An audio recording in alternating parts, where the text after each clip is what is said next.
It's been 1 year since President Trump began his second term, and the Department of the Interior has emerged as a key player in the administration's push for energy dominance, economic growth, and national security. That message was front and center this week when President Trump spoke at the World Economic Forum, challenging global elites on energy, trade, and America First priorities.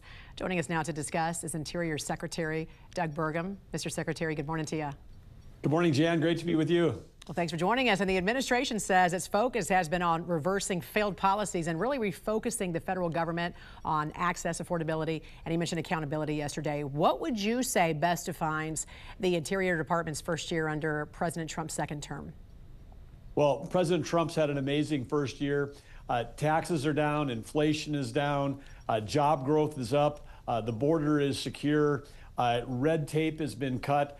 This is putting dollars back in Americans' pockets across the country. And of course, President Trump bringing prosperity at home and peace abroad. And what a week he's having in Davos this week, leading the whole world. Energy certainly front and center at that speech at Davos. The president really drawing this sharp contrast between his economic vision and American energy production and failed globalist policies.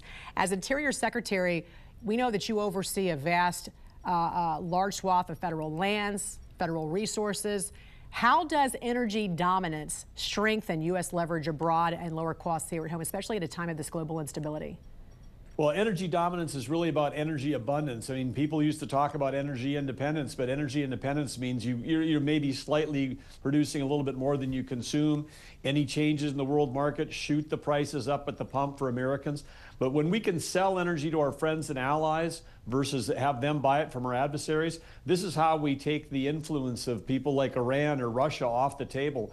In terms of the global thing. And with President Trump, what's happening in America, what's happening in Venezuela, literally this is life-changing, where we're moving the geopolitical center of oil to the west, back to the Western Hemisphere, which means jobs for Americans, lower prices at the pump, and national security, and our ability to do things like we have displaced 67% of the Russian gas that Western Europe was dependent on by shipping LNG from America to Europe. And President Biden had stopped our ability even to build LNG export facilities. Just crazy stuff versus us having an opportunity again to sell energy to our allies, bring prices down for Americans. Yeah, President talked about that. In fact, he also criticized over-regulation and bureaucratic delays.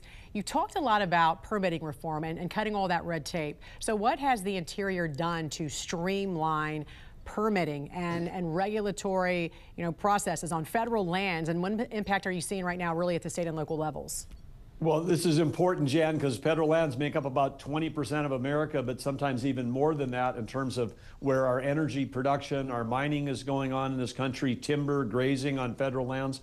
And that includes both offshore as well as onshore. But President Trump, some of these permitting process took years, in some cases decades.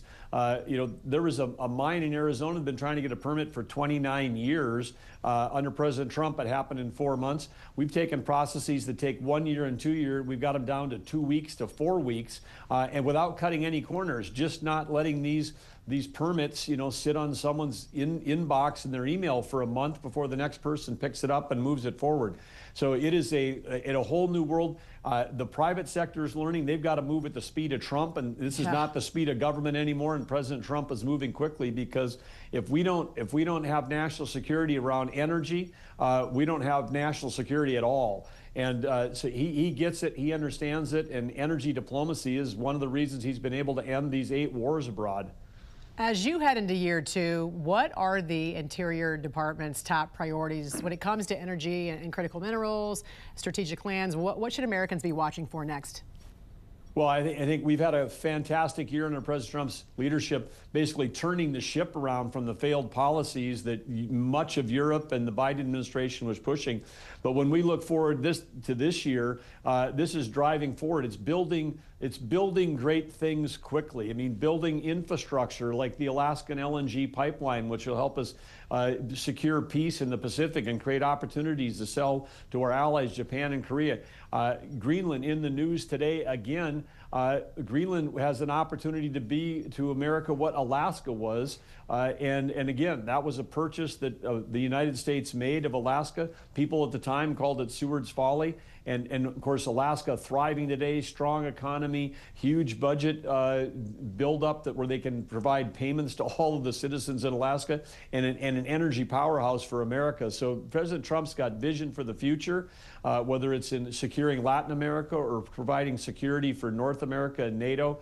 And how fun it is to be executing against all these things that are, again, making the world safer and Americans more prosperous. And we will be watching how this all plays out in the months ahead and hope to check back in with you again. Interior Secretary Doug Burgum, thank you for your time this morning. We appreciate the update. Thank you, Jan.